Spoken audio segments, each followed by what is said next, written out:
మావోళ్ళంతా ఉండి లేదు మనోళ్ళు దూరం పోవాలి, ఇక రానోళ్ళు ఎట్లా అందరూ మనం మాట్లాడి సభ ముగించాలని చెప్తే నేను వేదిక మీదకి వచ్చిన. ఇన్ని అడ్డంకులు ఇంత కడుపు ఆపుతారా? బీఆర్ఎస్ సభలను ఆపుతారా? ఈ ప్రపంచనాన్ని ఎవడాపుతాడు? ఆగబడితే ఆగుతుందా? నేను ఒక్క మాట పోలీసు మిత్రులకు మనవి చేస్తా ఉన్నా. ప్రజాస్వామ్యంలో ప్రజలకు అడిగే హక్కు ఉంటుంది, తప్పకుండా అడుగుతారు ప్రజలు. ఈ అడిగే హక్కును సోషల్ మీడియాలో బీఆర్ఎస్కు సోషల్ మీడియా వారియర్స్ ఉన్నారు, వాళ్ళు బ్రహ్మాండంగా పనిచేస్తున్నారు, ఖచ్చితంగా అడుగుతున్నారు ప్రజల తరఫున. ఇంత అన్యాయం జరుగుతుంటే చూడలేక సోషల్ మీడియాలో పనిచేసే తెలంగాణ బిడ్డలు ఇది ఏమన్యాయమే ఎట్లా అని చెప్పి ప్రభుత్వాన్ని ప్రశ్నిస్తూ ఉన్నారు, ప్రజలకు మద్దతుగా నిలబడతా ఉన్నారు. వాళ్ళ మీద కేసులు, వాళ్ళని పట్టుకపోవడు. పోలీస్ సోదరులను నేను అడుగుతా ఉన్నా, మీరెందుకు దునుకులాడుతుండ్రే? మీకేమక్కడ వచ్చింది? మీకు ఒక్కటి చెప్తున్నా నేను, గ్యారంటీగా పోలీసు మిత్రులారా, ఇవాళ పోయి రాత్రి మీ డైరీలలో రాసుకోండి, మీ డైరీలలో రాసి పెట్టుకోండి. 100కు 100% ఇలా తెలంగాణ చెలరేగిన పరిస్థితికి మళ్ళా వచ్చేది బీఆర్ఎస్ గవర్నమెంటే. అది ఎవడు కూడా ఆపలేడు, అది ఎవరి తరం కాదు, ఎవరి వశం కాదు. మీకు తెలియదా? మీరు పోలీసు ఉద్యోగాలు చేస్తున్నారు, మీరు చదువుకోలేదా? మీకు కూడా విజ్ఞానం ఉంది కదా? వీళ్ళు దొంగ వాగ్దానాలు చేయలేదా? ప్రజలను మోసం చేయలేదా? ప్రజాస్వామ్యంలో ప్రజలకు అడిగే హక్కు లేదా? మీరెందుకు కేసులు పెడుతున్నారు? నాకు అర్థం కాదు. మీరెందుకు దునుకులాడుతున్నారు? మీరెందుకు బలైతారు? రేపు మీకు రాజకీయాలు ఎందుకు? మీ డ్యూటీ మీరు చేయండి. మేము బీఆర్ఎస్ ఎప్పుడు శాసనాన్ని ఉల్లంఘించాం, చట్టాలను ఉల్లంఘించాం. అయినా నేను ఒక్క మాట మళ్ళీ చెప్తా ఉన్నా, మీకు ఆల్రెడీ చెప్తా ఉన్నారు పార్టీ నుంచి, ఎక్కడ ఎవరిని మీ మీద అన్యాయం కేసులు పెట్టినా మన టీఆర్ఎస్ లీగల్ సెల్ వీరులు ఉన్నారు, మీరు భయపడే అవసరం లేదు. న్యాయస్థానాలని అక్కడ పోరాటం చేద్దాం. మీకు అండగా కేసీఆర్ ఉంటాడు, బీఆర్ఎస్ ఉంటుంది, అందరం ఉంటాం. ఇక ఈడికెళ్ళి నేను కూడా ఊకోను, నేను బయలుదేరతా. యాందాకైనా మంచిదే, నేను బయలుదేరతా. యాందాకైనా మంచిదే. ఎవరెవరి సంగతి ఏందో, ఎవరైనా లెక్కేందో అన్ని కూడా లెక్కలు తీద్దామని మనవి చేస్తా ఉన్నాం. ఈ రకంగా మనం ముందుకు పోవాలి. ఒక్క మాటలను ఉన్నదా? ఇవాళ ఈ ప్రభుత్వం, ఈ కాంగ్రెస్ నయవంచక ప్రభుత్వం సంక్షేమంలో ఫెయిల్, మంచినీళ్ళలో ఫెయిల్, పొలాలకు నీళ్ళు ఇవ్వడంలో, సాగు నీళ్ళలో ఫెయిల్, కరెంటు సరఫరాలో ఫెయిల్, రైతు బంధులో ఫెయిల్, విత్తనాలు ఎరువులు సరఫరాలో ఫెయిలేనా? ధాన్యం కొనుగోళ్లలో ఫెయిల్, పల్లెలు పట్టణాల అభివృద్ధిలో ఫెయిల్, భూముల ధరలు పెంచడంలో ఫెయిల్. మరి దేంట్లో పాస్ అయిండు? ఎటు పడితే అటు ఒర్రుడు, దేవుళ్ళ మీద ఒట్లు పెట్టుడు, అబద్ధ వాగ్దానాలు చేసుడు.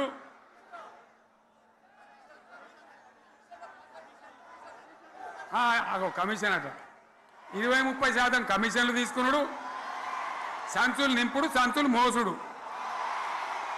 అంతేనా? కరెక్టేనా ఈ మాట? అన్నా కరెక్టేనా? నేను చెప్పి అన్ని ఫెయిల్ అయిందా ఈ ప్రభుత్వం? నిజమైంది ఒకసారి ఫెయిల్ అయినా? ఈ మాట 20% 30% కమిషన్లని నేను అంటలేను. ఎవరన్నారు? స్వయంగా ఆర్థిక మంత్రి ఛాంబర్కు పోయి 200 మంది కాంట్రాక్టర్లు వాళ్ళు లొల్లిపెట్టి మమ్మల్ని 20-30% కమిషన్ అడుగుతుండ్రు, ఇది ఏమన్యాయం అని చెప్పి సెక్రటేరియట్లో చెప్పిన మాట నేను చెప్తా ఉన్నా. ఈ విధంగా మాజీ సర్పంచులు పాపం వాళ్ళు పనిచేసిన మా బిల్లులు ఇవ్వమనంటే వాళ్ళ గోస ఉచ్చుకుంటా ఉన్నారు.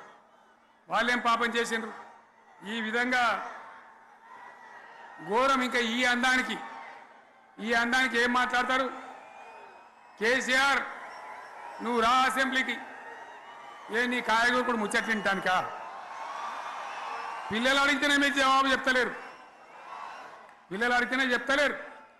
ఉన్నది నిలబెడితే ఆ ఆర్థిక మంత్రి అసెంబ్లీలో లేచి 20% కమిషన్ తీసుకోవడానికి కేటీఆర్ మాట్లాడితే ఆయన లేచి భుజాలు తడుముకుంటాడు. నీకెందుకయ్యా బాధ?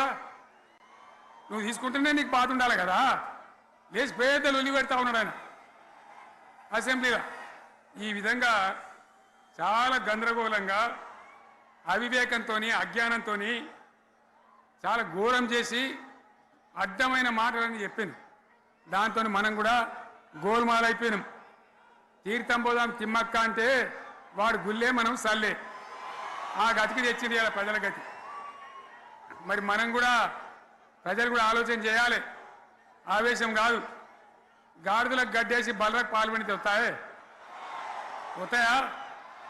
మరి ఇప్పుడు ఏం చేయాలో ఆలోచించాలి. ఓ తమ్ముడు అన్నాడు హైదరాబాద్లో ఆయన ఇల్లు కూడా కొడితే, కేసీఆర్ అన్నా యాడున్నావు నువ్వు రావాలి, కత్తి వాంచేతలు పడితే యుద్ధం నన్ను చేయమని పడుతుంది. అంతేనా? ఇది కూడా విచారించాలి ప్రజలు. మీకు అర్థం కావాలని నేను చెప్తా ఉన్నా. అందుకే ఓడగొట్టుకున్న కాడనే వెతుక్కోవాలి. మీ వెంట బీఆర్ఎస్ ఉంటుంది, మీ వెంట కేసీఆర్ ఉంటాడు. 100% మళ్ళా తెలంగాణ విజయం సాధించాలి, గులాబీ జెండా ఎగిరేయాలి, అద్భుతమైన తెలంగాణను మళ్ళీ సాధించాలి. ఇక బీజేపీ కథ 11 ఏళ్ళ రాజ్యం చేయబట్టి తెలంగాణకు 11 రూపాయలు ఇచ్చిండ్రా. వాటిదే బబ్రాజమానం భజగోవిందం. శుష్కప్రియాలు శూన్యాస్తాలు తప్ప ఏమి ఇయ్యలే. 157 కాలేజీలు పెడితే మెడికల్ కాలేజీలు ఒక్కటన్నా తెలంగాణకు ఇచ్చిండ్రా? ఒక ప్రాజెక్ట్ కన్నా జాతీయ హోదా ఇచ్చిండ్రా? ఇక కాంగ్రెస్ వాడు ఇట్లా అంటే బీజేపీ వాడు అట్లా. ఏది లేదు. ఇక ఉల్టా మనయే ఖమ్మంలో 7 మండలాలు గుంజుకున్నారు. సీలేరు ప్రాజెక్టు గుంజుకున్నారు. నరేంద్ర మోడీ మాట్లాడతాడు. ఏం మాట్లాడతాడు? తెలంగాణ వచ్చిందిరా అని తెలంగాణలో సంతోషపడితే తల్లిని చంపి బిడ్డను బతికించిండ్రు అంటాడు. ఎన్నోసార్లు అంటాడు, ఒక్కసారి కాదు. ఈ విధంగా అది కూడా మనం వెనకొచ్చేది కాదు. ఈ సందర్భంలో ఒక మాట బీజేపీ అంటే నాకు జ్ఞాపకం వచ్చింది. ఇవాళ కేంద్ర ప్రభుత్వం కగార్ అనే ఆపరేషన్ పేరు మీద ఛత్తీస్గఢ్లో యువకులను గిరిజనులను ఊచకోత పోతా ఉన్నారు. అది ధర్మం కాదు. వీళ్ళు ఏమవుతున్నది? నక్సలైట్లు ప్రతిపాదన పెడుతున్నారు. మేం ప్రభుత్వం దగ్గరకు వచ్చి చర్చలు చేయడానికి సిద్ధంగా ఉన్నాము అంటున్నారు. నేను కోరుతా ఉన్న కేంద్ర ప్రభుత్వాన్ని, బలం ఉన్నది కదా అని చంపుకుంటా పోవుడు కాదు, అది ప్రజాస్వామ్యం కాదు. ఆపరేషన్ కగార్ వెంటనే ఆపేయండి. వాళ్ళని పిలిచి, ఆ నక్సలైట్లను పిలిచి డెమోక్రటిక్ స్పేస్ ఇచ్చి చర్చలు జరపండి. వాళ్ళు ఏం మాట్లాడతారో చూడండి. అది కూడా నల్లనా తెల్లనా దేశం ముందరికి రాని. కానీ అట్లా కాదు, మొత్తం ఏరి పారెత్తాం, కోసి పారెత్తాం, నరికి పారెత్తాం అంటే మిలిటరీ ఉన్నది మీ దగ్గర కొడతారు. కానీ ప్రజాస్వామ్యం అనిపించుకోదు.